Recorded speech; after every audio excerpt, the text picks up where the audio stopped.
there's something that happens when you've been on the road for, over 2 years at this point, and you start to go, why are we going to these places? Yeah. And of course, there's always work. We're going to go where the work is for us and where our clients are. And honestly, that's why we did it, and it's the best part of it. And when we're not working, though, it's like a lot of people travel for the landscapes, the landmarks, right. the photos that you can take in different places, and we like that too. But it was never like, you get kind of tired of that. You get tired of fighting a crowd to get that shot. Yeah. You get tired of. I love national parks, big supporter, whatever, but at the same time, they're so busy, so crowded. Yeah, it's Where can true. you get some space? I still kind of want to do that. I want to travel to see all the different types of environments and nature and landscapes. But what you see in pictures is like secluded wilderness. And it's just so not that. It doesn't give you the feeling that you're going for. So you'll get the awesome photo, but you're wrestling a crowd to do it. You'll see a grizzly bear, but so it's like literally 150 other cars.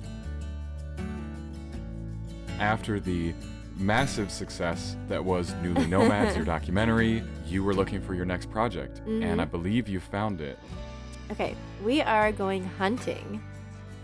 We have been gearing up, practicing, learning about kind of the history, the philosophy, kind of how hunters think and all of that stuff over the past few months. You know what's so funny too is like, I remember we were like sitting around and trying to figure out like, well, what's the next project, Like it was like our contract with East to West is over. We like, what are we doing now? And we were just kind of looking for what's the next thing. And you were like, what if we hunted? And it just fit everything. Yeah. Because we have a new passion and a new thing to share with people. In a couple weeks here, actually probably when this podcast comes out, it'll be like, we'll be doing it. We will be hunting whitetail deer in Wisconsin. Yeah, but what are you doing though? What do you mean? I'm filming it. Yeah, but isn't today where we're going to talk about the actual project? What it's going to be? Okay, our new project is called Wild Hixsons on the Hunt. Yeah. And it's a docu-series, so instead of just like one long movie, we're doing kind of shorter episodic projects, I guess, and depending on where we are and what we're doing, because we want this hunting thing to really like grow. And so we want to be able to hunt different types of animals. We want us to be able to grow and do more difficult hunts, travel for hunting even. I mean, I think that was one of the reasons that this was so exciting to us from the beginning, is it's a reason for traveling again. It's exciting to have a new reason to say, well, why would we want to go somewhere? We could do some kind of crazy backcountry hunt. Hunting is something that we were sort of slowly making our way towards because of my history with archery. It was sort of a natural transition, something we started learning more about.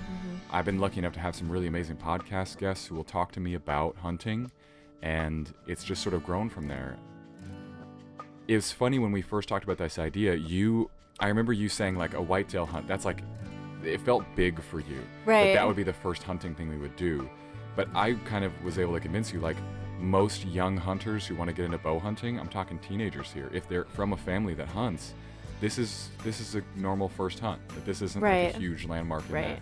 But to us, it's massive. It's I mean, we've never hunted anything. Yeah. Yeah.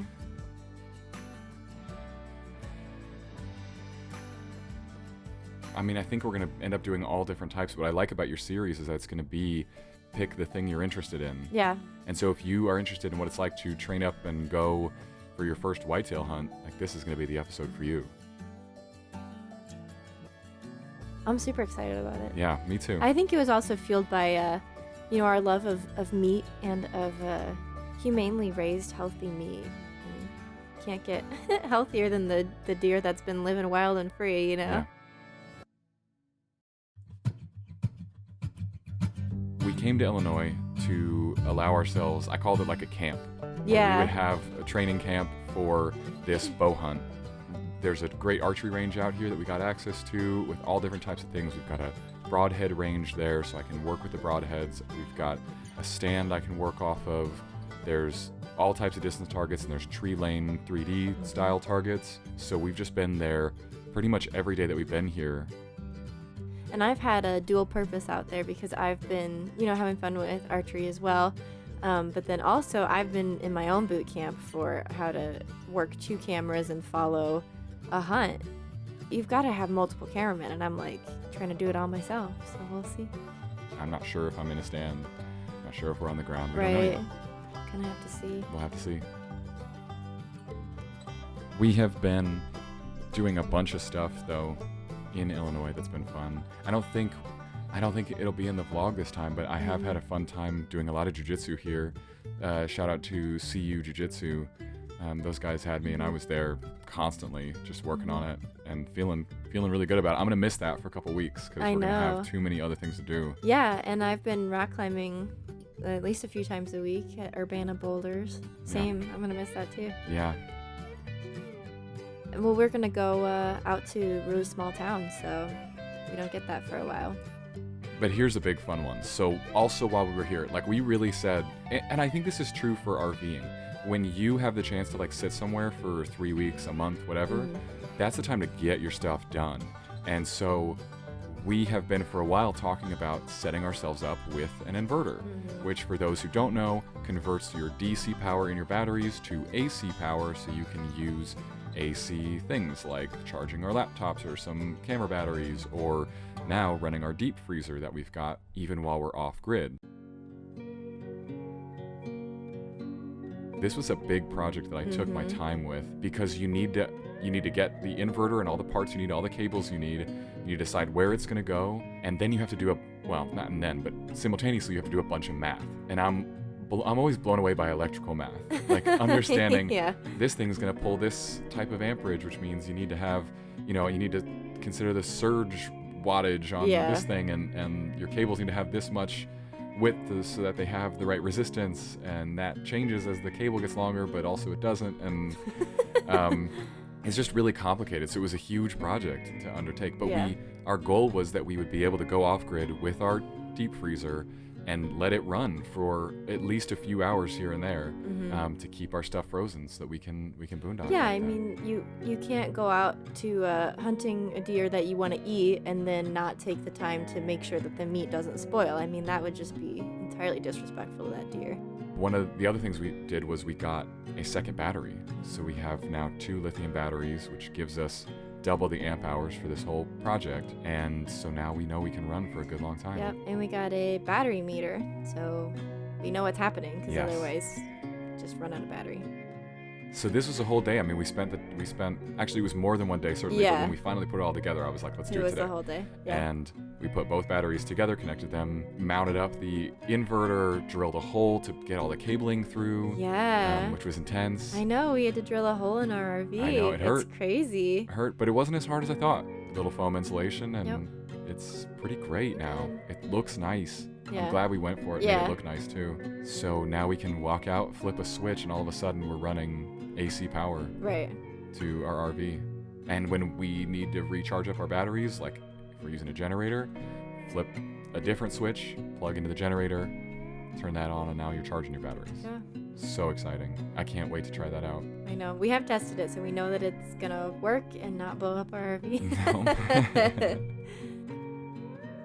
But yeah, it's just been a great month. We have Lake of the Woods Park is nearby. Oh, yeah. Which is the park I grew up at. Like I literally grew up across the street from it. We passed by my old house pretty much every day here.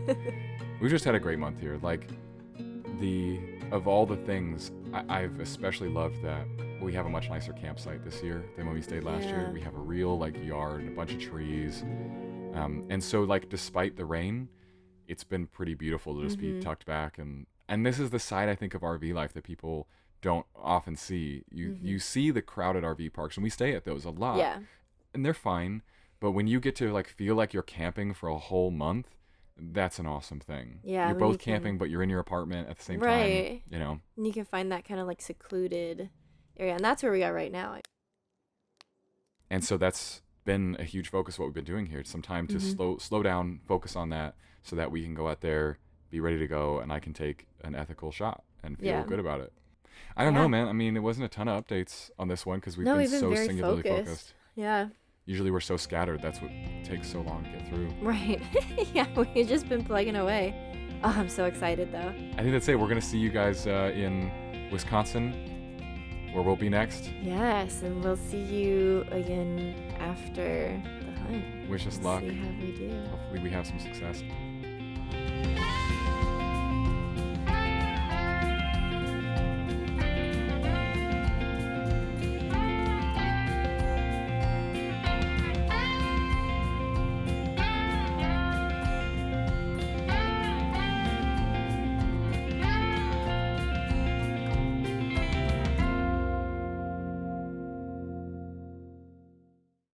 We left a big The teaser on the. secretive project. Okay, that actually, as a podcast listener, is awful. I'm so sorry.